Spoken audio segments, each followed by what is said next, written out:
Thank you, Sasha, for the introduction. Thank you, the organizer, for the invitation and give me the opportunity to give a talk. It's a great pleasure, especially in this place. I mean, it's really a great place, right? I used to live, I'm not originally from here, but I used to live close to aix-marseille for 4 years, right? So I really enjoy the place. I should mention my collaborator here, Jincheng Yang, who is now a postdoc at University of Chicago. So let's dive in. So basically here what I will talk about, I'll talk about Navier-Stokes equation. Well, there is a lot of people who introduced the Navier-Stokes equation before. One important thing is I have a fixed domain, and with a physical boundary, not everywhere, to simplify, I have physical boundary at z equal to 0 and z equal to 1. The rest is just periodic. So it's a periodic box with physical boundary z equal to 0 is equal to 1. When I say physical boundary, because I want to fix the velocity equal to 0 at z equal to 1 and z equal to 0, right? So this is the non-slip condition there, right? And I said incompressible, fine. And the other important thing is actually I will want to see what's happening in the implicit limits. So it's when u is very small. And finally, I want to understand things where my initial value is close to a shear flow, right? So I put epsilon perturbations. The epsilon may be different from u. We'll see this, but basically close to at this point, right? So close to a shear flow. Why put E1? So E1, so it's shear because with respect to my physical boundary condition, right? It's a shear, and I have the strengths. A is a constant, right? So and so the strength of this shear, right, on the boundary. Okay, so I guess I did one more, but that's okay. So actually, well, you could expect that if your initial value converges to this shear, right, and because the shear is actually a solution of the Euler equation, you would expect, well, that should converge to the shear, right? But this is actually, in this context, when you have perturbation initial value, this is one of the major open problem in this field. And of course, if you take exactly A1 for the initial value, then in this context, it's pretty simple because nonlinearity actually are depleted, right? And what you solve is only the heat equation on the z direction, right? So it means that it just, you know, I mean, a regularization, a new regularization in the z variable. And in this context, it corresponds actually to the Prandtl layer, but in a very simple case, right? It's a very simple situation of a Prandtl layer there. And of course, it means that because it's linked to the heat equation, well, you have a typical distance here, which is like square root of nu. Okay. But if you put on top of it perturbation of the initial value, then well, things change quite drastically. And so there is this result of Kato, so the Kato criterion in 1984, which said that if you want to investigate whether you can converge to this shear flow, right? I mean, things depends on what's happening in terms of the dissipation of energy, or the nu gradient u squared, right? And you need to study that very close to the boundary. So it's a if theorem, if you want, is to say that if your initial value converges to A1 in energy, and you have your dissipation of energy converge to 0 very close to the boundary, then you will converge to the shear, right? But here you have to see, I mean, this is very, very close to the boundary, right? Because it's of order nu, right? So this means that in order to control the things that actually you can get to something else, this is a different scaling, right? What you need to control is a scale of nu, which of course is very small compared to the square root of nu, which shows that there is really something, you know, something non-trivial here coming in, right? In terms of mathematics. Yes. So what do you mean when you say u nu corresponds to a Prandtl layer? I mean that in this very simple case, it is the one. It's because all the nonlinearity are depleted. Because it's flat and because of the initial value that I take, right? So if you do, it depends on the initial value you put on your Poynter layer, right? But okay.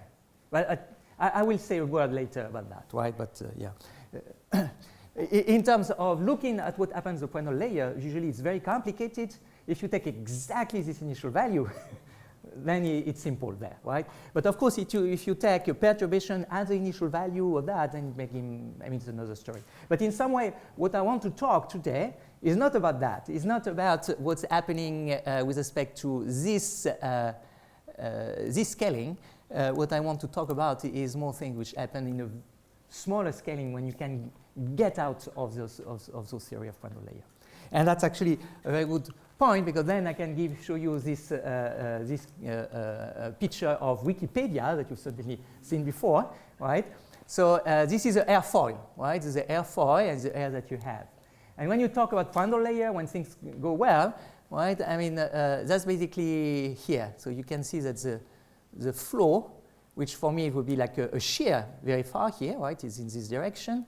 Right, this A is the velocity, right? And you can see that actually, well, it goes pretty well. So again, what you see there is really the Euler equation, because the viscosity is so small.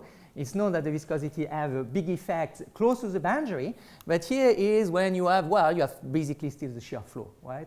So it's where you would like to study something with respect to layer and so on. But what we really want to investigate is what we can say in the, we call the turbulent situation there, right?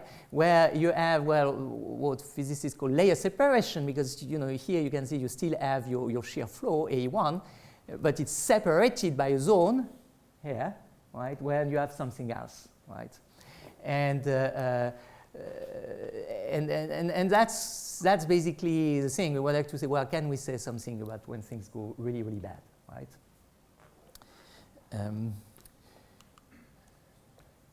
So if you consider the limit problem, I'm not passing the limit on the equation here. I just look at the limit problem. What is the limit problem? The limit problem is the Euler, right? And of course, you can see that, the boundary condition is changed, right? We've seen this several times this week. You cannot enforce u equal to 0, right? For Euler, this is the impermeability condition, the fact that nothing go in and go out, right, in your airfoil. So this is, and in some way, all the difficulty that we have, that you have when you consider this limit, right, is based on this, the fact that you have a discrepancy between the difference, right, the behavior and actually of definition, either at the boundary condition, on the boundary condition, I want to say condition at the boundary. Okay. But if you formally pass into the limit, you have this, and because I was talking about oscillation initial value, while passing the limit, you have this A1. But even there, it's well known that, that for the Euler equation, you can have actually non-uniqueness. There's several actually results. Now I feel bad because Emily is there. They worked on this problem. But actually, you can, for this problem, we're working on the Shikili result for shear flow inside. You can actually show that there is no uniqueness for this solution, right? Even at the Euler level, even with a decrease of energy, right, you can find basically at least one solution per C, so you take a C between 0 and 2, right? So this is this constant C, and you can find solution which at t equal to 0 are equal to A1, but for for t going on are not this shear flow solution, right? And in some way, you can have to be careful because some people don't like convex integration, some people love it. So one way to say that, I'm agnostic, but on this point, on others, but let's say that that could be an explanation of this layer separation, right? It's actually you have, and if you look at how much you get, so because this is the energy of the difference of what you have what you would have if you had the shear flow, right? And is a difference here of, well, what you have compared to the layer, right? So in some way, is a difference of energy of this part with respect to the layer, if you see it as a model for layer separation. And on top of it, well, this is what basically what is expected generally for turbulence, right? I mean, the growth which is linear in time, and which is cubic in terms of the strength of A. Why? Because usually is turbulence, the growth of unpredictability is supposed to be proportional to the flux of entropy. So it's very phenomenologic here, right? But it's a cube, okay? And again, if I go back to the picture, because I like this picture, you see, I mean, of course here it's non-dependent on time, but your flow is going to the right. So in some way you can say that x1 is x the time, and the growth here, wow, okay, I mean, you can say it's something like linear. Okay, wow, okay. So what we want to talk about today is, well, what can we say? Here they construct a family of solutions, right? What we want to say that, well, can we find a bound by above of this layer of separation, right?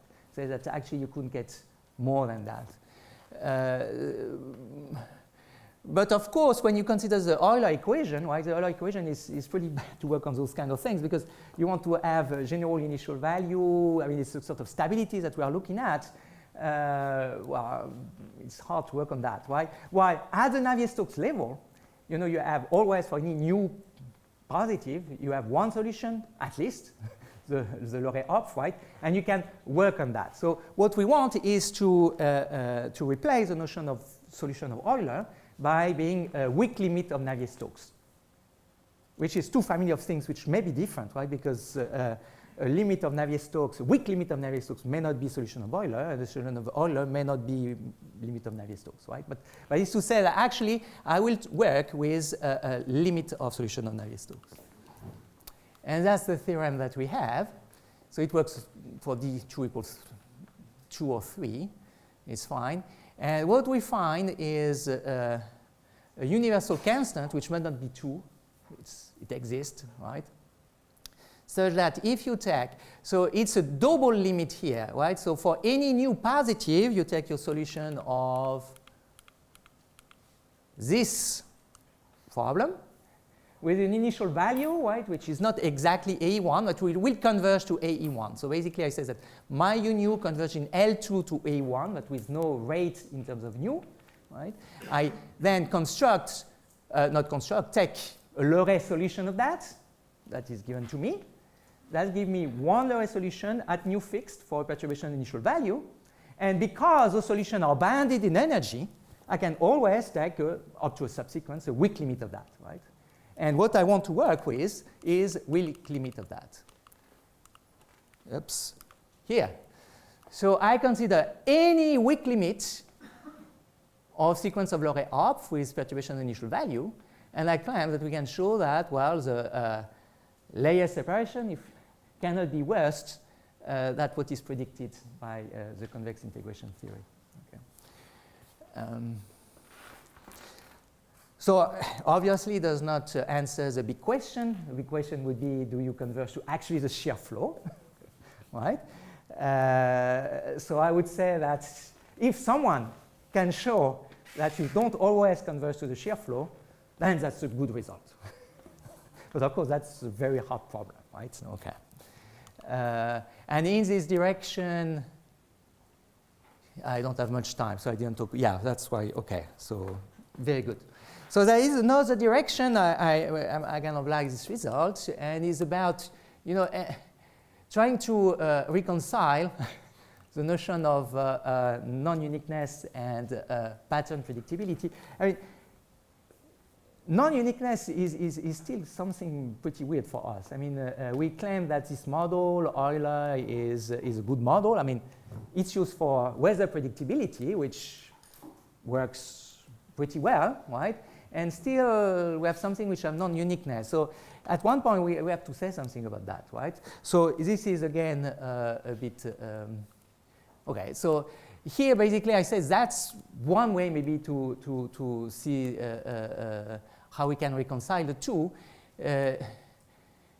Usually, anything that you want to, especially for weather, anything that you want to compute have some smallness. I mean, if you think about, we have very nice bad stuff happening in Texas. One is, for instance, tornado, right? I mean, tornado is a pretty strong event, very nice to see, less to experience, but I never, right? So you can come to Austin, we're safe. It's North Texas, which is where this kind of problem. But if you look at the size of a tornado compared to the atmosphere, is actually small, right? So in terms of the time when you want to predict their things. And if you look at, so I'm coming back to my situation here, right? I'm interested when A is small. If you take a shear flow, so my box here is just a box of order 1, right? So if you consider in terms of energy is order S squared, when I claim that all the turbulent unpredictability, gross unpredictability that you can get are actually one more order of A. So in some way, we can say, well, if you want to predict one pattern, let's say, of a certain smallness, where it gives a sort of a time span when you can still see the things, because your perturbation will be very small compared to the things that you want to do. In some way, trying to say, well, even if you have non-uniqueness, if you can control if you control well all the growth of the bad stuff that can happen, you can maybe say something about what you predict. Okay, that's another point of view where I'm completely aware that nobody will agree with that. But I'm the one talking today. Okay, so forgot. Yeah, previous work. So I put just a lot of names, right? Not enough, but you never put enough.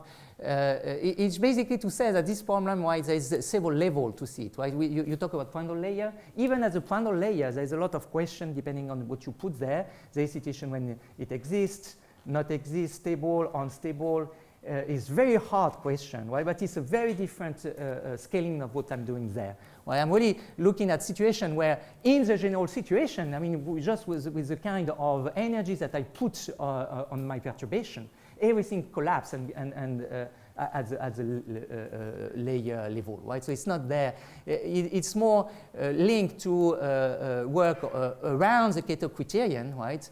And even there's a huge amount of work. So there's work trying to straighten the Kato criterion, some work like work about Anna, right, who was there at the beginning of the week, trying to have actually a theorem adding some geometry of the perturbation. But I would say that in some way, I mean, our result, you always want to be the first, especially when you're Texan, right? First is biggest, everything, I mean, it's always important.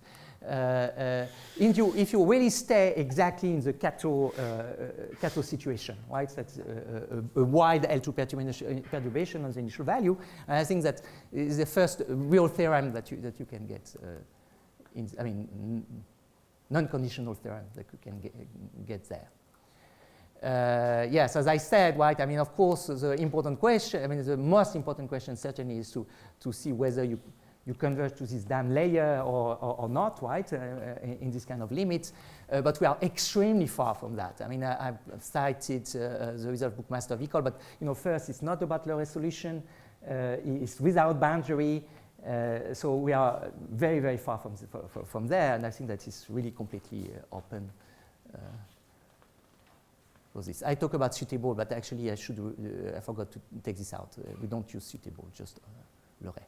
Okay, and I forgot that we begin at 11, right? Or is it 10? No, 11. Okay, good. So I have to stop at 12. Sorry, Sasha, I'm messing up with you.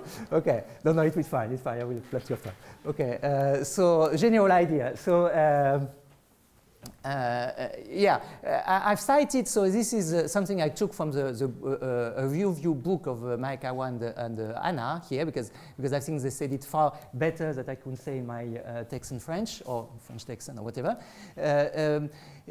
The problem of this limit, and what they are talking here is about the inviscid limit in the case when you have a non-slip condition, right, at the Navier-Stokes level, and trying to get the inviscid limit. And let me try to just read it. Mathematically, the main difficulty in the case of the non-slip boundary condition is the lack of a priori estimates and strong enough norm to pass to the limit, which in turn is due to the lack of useful boundary condition of vorticity or pressure. I will show you why. But basically, all the problem, I would say, or try them to say it for me, is understanding the growth of vorticity on the boundary and its link to what's happening on the pressure at the boundary, right? And in some way, that's what we're doing here. What we are doing is finding a boundary vorticity control, but it's a regularity result, so it's really at the Navier-Stokes level, right? So even if we work nu converge to 0, it's for nu equal 1. So it's at the level Navier-Stokes, nu equal 1. We get boundary, we control we provide a control of the vorticity on the boundary, sort of a trace result. But the important thing is that this control that we have, it's optimal in the sense that we will be able to scale it in the inviscid limit, right? So it's kind of strange because there is no more regularity at nu equal to 0, right? But I claim that still this is what we can do, right? So of course I have to explain, and explain to this I will do. So it's a computation. That's 1, 2, 3, 4, 5. I won't do them, but each one are super simple, right? And this is very well known, okay? So I will just give you the idea. But it's very simple, and at the end we will see what's happening, and this is vorticity on the boundary. Okay, so that's the thing. It's just energy, right? It's an energy method. What you want to see is a separation of your Navier-Stokes equation with respect to the shear flow. Well, it's a squared. So it's a squared. So it's u nu squared. It's u nu squared. So this is a Leray solution. So dt of nu squared gives you the dissipation. Good, right? The ae1 squared is a constant, so nothing. And then I have the ae1 dot u nu. So it's really just the evolution of, well, a times u1. Okay? That's super easy, right? And then, well, this was done. So then, well, you use a Navier-Stokes equation because dt of u1 is integrating your Navier-Stokes equation, right? And here you can see that, well, for instance, the pressure. You could say pressure is very bad. But the pressure, because it's u1 and it's a shear flow, right? The d1 is integrating in the one when you have periodicity, right? So this means that you have not the d2. So it's disappear, right? And if you look at, well, in this, well, the divergence, if each time you have d1, it disappears. So it's only the d2, right? And if you have the d2, well, you have the value on the boundary. But on the boundary for Navier-Stokes is equal to 0, so it's cancelled out. So it means that at the Euler level, formally, there is nothing, right? And so the problem is actually only the Navier-Stokes. It's because you have the new d3. And so at the end, well, you can reconstruct the vorticity. And that problem is this new omega, the vorticity at the boundary.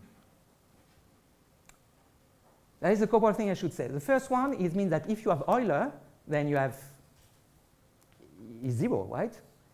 So why at the Euler level there is a problem is because when I pass into the limit for this term at 0, I assume a bit of regularity, I mean strong trace, right? And obviously it's not good because the solution of Shekelidi, I mean the pi-convex integration, does not verify the strong trace. That's why you have non-uniqueness. So basically on those kind of problem, I worked on this kind of problem before, actually for conservation laws, but is that, well, for your these things, it's not the Euler problem, it's the problem of regularity, but otherwise, I mean, you control the, I mean, from the energy level, you control the hyperbolic term, right? So you say, okay, you put Navier-Stokes in order to regularize, but the problem is that then the Navier-Stokes destabilize the things. So what you need to control, right, is actually the destabilization of Navier-Stokes, hopefully from the regularization of Navier-Stokes. And that's why it makes sense to look at nu equal 1, right? Because it's not hyperbolic terms that you need to control by Navier-Stokes. It's actually the destabilization of Navier-Stokes that you try to control by the Navier-Stokes, right? But of course, it had to work up to for the scaling, right? Okay, and at the end, I just integrate this. This means that the things that I want to control is initial value. This will converge to 0 at the end.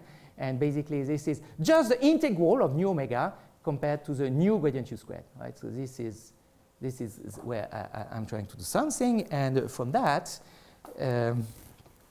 well, this is the main, actually now the main result that we have. And this is boundary vorticity estimate for Navier-Stokes, Navier-Stokes nu equal 1. Because now we want to see a regularization effect, right? So this means that we will use this by rescaling with respect to the inviscid limit. So this means that I want a result, whatever it is, it looks bad, but I will try to make sense of that. I want a result which does not depend on the size of the box, because I will use it by, after enlarging it, right? And I don't want to depend on the amount of energy that I have in the box. Because same thing, when I enlarge things, my energy goes up to the roof, like 1 over nu squared or whatever. So I need a control that is valid for uniformly with respect to the thing. And that's why at the end it's very important why this constant is universal. I mean, an estimate, whatever it is the thing I want to control by the thing that is good, right? So this constant does not depend on the value of gradient u squared, right? Even if it's super big, the constant is, and it does not depend on the size of the box, right? That's the thing. So now what is the control? Well, the control, very roughly, this is up to, so it's a weak space for L3 over 2, whatever, right? It's almost L3, right? So it's almost L3 at the power 3 of something which is almost the vorticity controlled by gradient u squared. So basically it's controlling the vorticity on the boundary d omega t, right? By the dissipation of energy inside. That's the control. So now there is some ugly technicality. Well, first is for omega big enough. This 1 over t makes sense. It's a regularization effect. So you don't have it at t equal to 0, right? It's for t positive. So that's not a big deal. That makes sense. Now there is something less nice, is that actually we cannot control the full vorticity. We can control the vorticity after some kind of mean, right? And this is technical. This mean has to be done on a decomposition, a dyadic decomposition that we don't have access to. So basically, I say you give me a Navier-Stokes equation, a Loret solution, and from this Loret solution, I give you a partition, and this partition, on the other hand, I will take the mean value on the things of the vorticity, and this is this thing that I control. Okay? So let me do a picture here, just to have an idea how we do this. So this is the boundary. Well, actually, here is boundary in x and time, right? Because integrating in but this boundary here, x, right? So if you are 2D, the boundary is only 1D. If you are 3D, my boundary is 2D, right? But just to see things, you can say, well, it's this. So it means that I do first a partition, but this partition is not that important. It's just partition more for t equal to 0, which makes sense, right? Because you need room in order to regularize. That's fine. It's not a big deal. Okay, that's this. But it's not enough. Then maybe sometimes I will have to partition more, and sometimes more, and sometimes more. But at the end, there is one.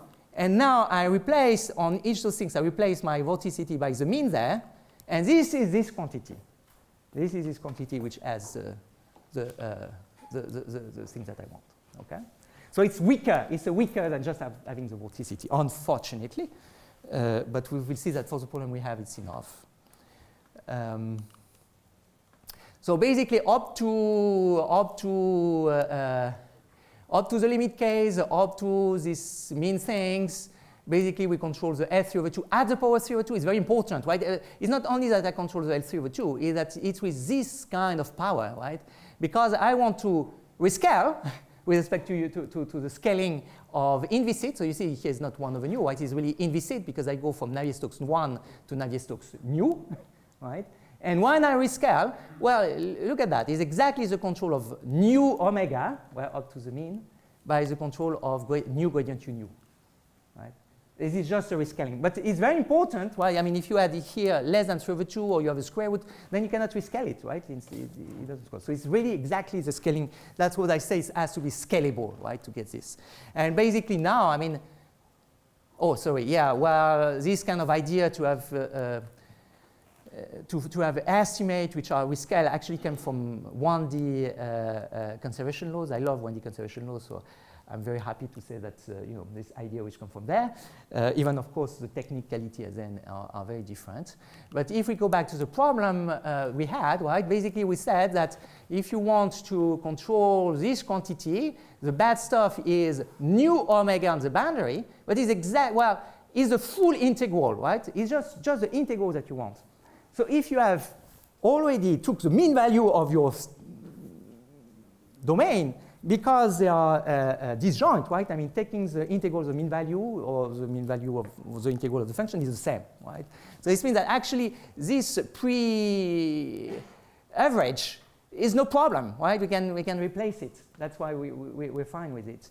And then, well, it's just, as usual, you put L3/2, L3, so a little bit of L3/2 of this, L3 of that. Actually, you can put the infinity because this is just a constant, right? The A. And L3/2 of A on the box is A cubed times T. And that's it. And you can put the little things here. And now, well, the theorem that we had before says that, well, this can be controlled with a nu here. There's a nu missing still, OK? So by the dissipation here. And of course, you hit the top here. And this is the C cube, right? So that's, which means that the hard part, I mean, the important part is really in the regulation effects of Navier-Stokes, right? Is really in the words of Anna trying to get control on the vorticity and the strength and the buildup of the vorticity on the boundary, actually at the Navier-Stokes level. That's what we want to do. Okay, so in the 20 minutes that remain, no, actually I will be really on time. I do this because I know that I won't be, I will be on time, okay. Actually, I will stop very early, but that's fine, okay. Blow-up method. So everything here is based on blow-up method. I didn't put any name there, well, except mine, that's bad. Basically, it's based on the idea of Kafferlik-Nuremberg, right? So you have those results which give you, I mean, we had several talks in the week also by using this kind of method, is through blow up, right? Getting information. So for them, it was getting the size of the points in Tx, the bad point, right? The point when you have you may have discontinuity. So it's a very famous result. And in some way, in this line of work that we put in place, especially with Q-Dong Che, was to try to get a quantitative measure of those things. So what you can get through those blow-up. And so we used it at the time to get control of higher derivative. Let's say that, I mean, the equation that you have is naturally an equation. I mean, for Loret, you have gradient U in L2. And you can say, oh, yeah, but it's a parabolic equation, so I can get some control on 2 derivative, right? Because using the parabolic. What about 3 derivative, 4 derivative, right? And it was basically to try to use this kind of method to have explicit control on higher derivative. But then we realized with Jin Chang that we can play the same game, not to get higher derivative, but to get trace theorem. So it's basically the same idea. We use blow-up method on the boundary. I will put some pictures. That is working on the boundary. Now we blow up not everywhere inside. We will blow up on the boundary and trying to get control on the boundary. So the basic idea of these kind of things is always first you need a local regularity result under a smallness condition, right? So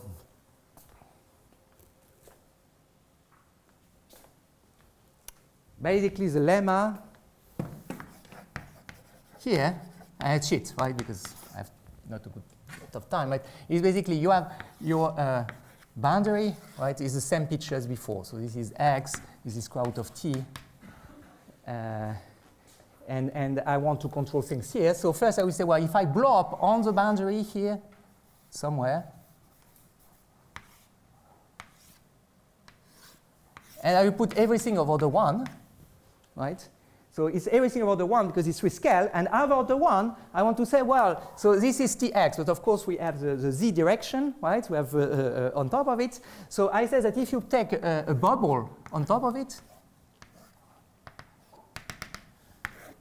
right? So here the plane is your boundary, xt. You take a bubble on top of it, right? I want to say that even in this bubble, in the Q, you control, so it will be Q like a cube, gradient U squared dx dt is smaller than eta. So the theorem is there is this eta, the smallness. Well, if you have this kind of smallness on the boundary, then actually on the on the bubble above the boundary, well, then on the boundary here inside, your omega is nice, right? It's actually the mean value of the omega. The mean value of omega is, let's say, divided by 1. That's the typical things that we want, right? So what is the difficulty is that for those things, when you want, if you look at, listen to talk before, usually you always need the pressure on top of it, right? You cannot control everything by the dissipation. But that's what we want, because the pressure, I have no clue. I mean, the pressure is bad. This is a gradient U. I want to control everything with respect to the gradient U, right? And there is a price to pay if you want to do this. And actually, the price is different if you are inside the boundary, but let's concentrate on the boundary. The problem is that even at the level of Stokes, the estimates are bad, right? The idea there, when you have this kind of thing, is to say, well, if you have, I mean, the Navier-Stokes is a non-linear equation.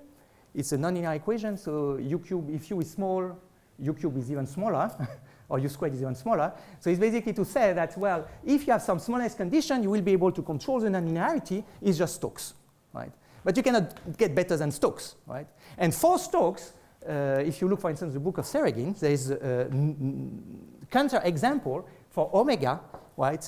I mean, the result, if you replace the mean value here, omega by omega, is not true. And it's because of oscillation in time. The pressure can give you some oscillation in time. And they have an explicit example of that, right? So that's why it was explained to explain those mean value, right?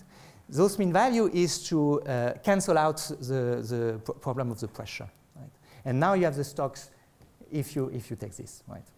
So this is really something, you know, I mean, again, it's really at the heart of the problem, right, is pressure on the boundary. Pressure on the boundary cannot be controlled locally like this, but they can be controlled if you filter the oscillation. And that's what we're doing here.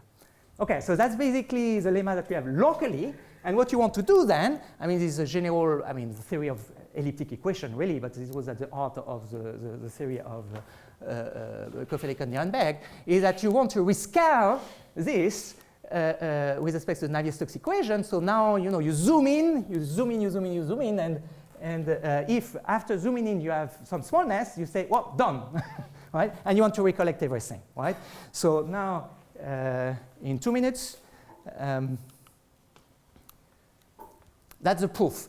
So you have this partition, right? You remember, this is a partition of the all boundary things here. And for each things here, I will compute the, actually with the maximal function for technical things, but I will compute the gradient U squared that I have on this cube, right? But of course, rescaled, because I want to rescale to 1.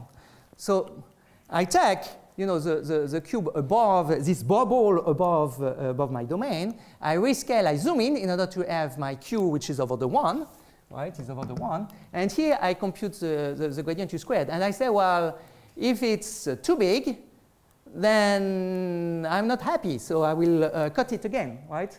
And this cutting effect is to cut up to the point where, after rescaling, I will have something of order the eta that I want here. Right? And the thing is, I can always do that, right?